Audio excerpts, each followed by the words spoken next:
Hello foodies, welcome to my kitchen. இன்றைக்கி நம்ம சேனலில் பெங்களூரில் ரொம்ப ஃபேமஸான ஒரு ரெசிபி நீர் தோசை, அதுவும் மசாலா நீர் தோசை எப்படி செய்கிறதுன்னு பார்க்கலாம். ஜஸ்ட் ஒரு 1/4 kg அரிசி இருந்ததுன்னா ஹோல் ஃபேமிலிக்கு நீங்கள் இந்த பிரேக்ஃபாஸ்ட் ரெடி பண்ணிடலாம். ஸோ வீடியோவை லாஸ்ட் வரைக்கும் மறக்காமல் பாருங்கள். இதுக்கு ஒரு குட்டி பேனில் ஒரு 3 டீஸ்பூன் அளவுக்கு குக்கிங் ஆயில் சேர்த்துக்கலாம். எண்ணெய் காஞ்ச உடனே இது கூட ஒரு 1/2 டீஸ்பூன் அளவுக்கு கடுகு நல்லா வெடிக்கிற டைமில் 1/4 கப் அளவுக்கு கட் பண்ண ஆனியன், 1/4 கப் அளவுக்கு கேப்சிகம், 1/4 கப் அளவுக்கு துருவன கேரட் ஆட் பண்ணிக்கோங்க. உங்ககிட்ட எந்த வெஜிடபிள் இருந்தாலும் நீங்கள் இதுக்கு ஆட் பண்ணிக்கலாம். இது கூடவே 2 பச்சை மிளகா ஃபைனாக சாப் பண்ணது அண்ட் குட்டி குட்டியாக நறுக்குன வெந்தயக்கீரையும் நம்ம ஆட் பண்ணிக்கலாம் ஒரு 1/4 கப் அளவுக்கு. இது எல்லாத்தையும் சேர்த்து ஒரு 2 நிமிஷத்துக்கு நம்ம ஆயிலில் நல்லா ஃப்ரை பண்ணி எடுத்துக்கலாம். சேனல் ஃபர்ஸ்ட் டைம் பார்க்குறவங்க மறக்காமல் சப்ஸ்கிரைப் பண்ணிக்கோங்க. இப்போ இது கூட தேவையான அளவுக்கு உப்பு, 1/4 டீஸ்பூன் அளவுக்கு டர்மரிக் பவுடர், 1/4 டீஸ்பூன் அளவுக்கு சில்லி பவுடர் சேர்த்து இன்னொரு நிமிஷத்துக்கு நம்ம இதை ஆயிலில் நல்லா ஃப்ரை பண்ணி எடுத்துக்கலாம். இந்த ரெசிபி பிடிச்சிருந்ததுன்னா மறக்காமல் லைக் பண்ணுங்கள், உங்கள் ஃபேமிலி அண்ட் ஃப்ரெண்ட்ஸ் கூட ஷேர் பண்ணிக்கோங்க. இந்த வெஜ்ஜீஸ் ரெடி ஆகிடுச்சு. இது இப்போ நம்ம சைடில் எடுத்து வச்சிடலாம். இதுக்கு தேவையான பேட்டர் ரெடி பண்ணுறதுக்கு நான் அரிசி எடுத்திருக்கேன் ஒரு 1/4 kg அளவுக்கு. இந்த அரிசி மினிமம் 2 hour ஆச்சு நல்லா ஊறணும். நார்மலாக நம்ம குக்கிங் யூஸ் பண்ணுவோம் இல்லையா, அந்த அரிசி எடுத்துக்கலாம். இது பாருங்கள், இந்த மாதிரி கையில் வச்சு ப்ரெஸ் பண்ணிங்கன்னா அரிசி நல்லா உடையணும். இந்த அளவுக்கு ஊற வச்சுக்கோங்க. டைம் இருந்ததுன்னா பிஃபோர் டே நைட்டே ஊற வச்சுக்கோங்க.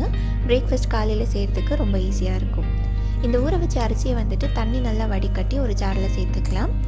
இது கூடவே ஒரு 1/4 கப் அளவுக்கு தண்ணி சேர்த்து ஃபைனான பேஸ்ட் ஆகிற வரைக்கும் அரைச்சி எடுத்துக்கலாம்.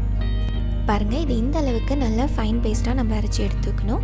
நம்ம கையில் வச்சு ப்ரெஸ் பண்ணோன்னா அரிசியாக இருக்கக்கூடாது. இந்த மாதிரி நல்ல பேஸ்ட் மாதிரி இருக்கணும். இந்த அளவுக்கு அரைச்சதுக்கப்புறமா நம்ம இது ஒரு மிக்சிங் பவுலில் சேர்த்துக்கலாம். மிக்சிங் பவுலில் சேர்த்துட்டு நம்ம ஆல்ரெடி ஃப்ரை பண்ணி வச்சோம் இல்லையா, அந்த வெஜிடபிள்ஸ் கூட நம்ம இது கூடவே ஆட் பண்ணிடலாம்.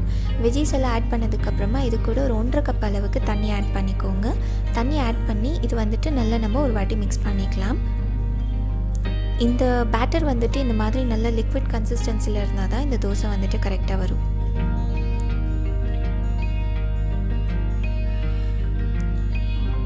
பாருங்கள், பேட்டர் சூப்பராக ரெடி ஆகிடுச்சு. இது இந்த கன்சிஸ்டன்சியில் தான் இருக்கணும். இது இப்போ எப்படி தோசை மாதிரி ஊற்றுறதுன்னு பார்க்கலாம்.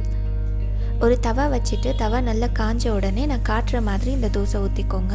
நம்ம யூஸ்வலாக ஊற்றுற தோசை மாதிரி ஊற்றிட்டு நம்மளால் ஸ்ப்ரெட் பண்ண முடியாது. நம்ம இந்த மாதிரி தான் இந்த தோசையை ஊற்றி எடுத்துக்கணும்.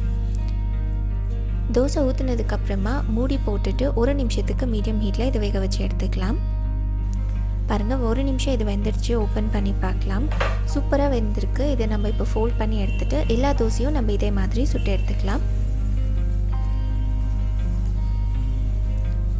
இது ரொம்ப டேஸ்டியான ஒரு ரெசிபி. ரொம்ப நல்லாயிருக்கும். கண்டிப்பாக வீட்டில் ட்ரை பண்ணுங்கள். இந்த மசாலா நீர் தோசை சட்னி கூட சர்வ் பண்ணிங்கன்னா ரொம்ப நல்லாயிருக்கும். இதே மாதிரி வேறு ஒரு ரெசிபியோடு பார்க்கலாம். until then take care.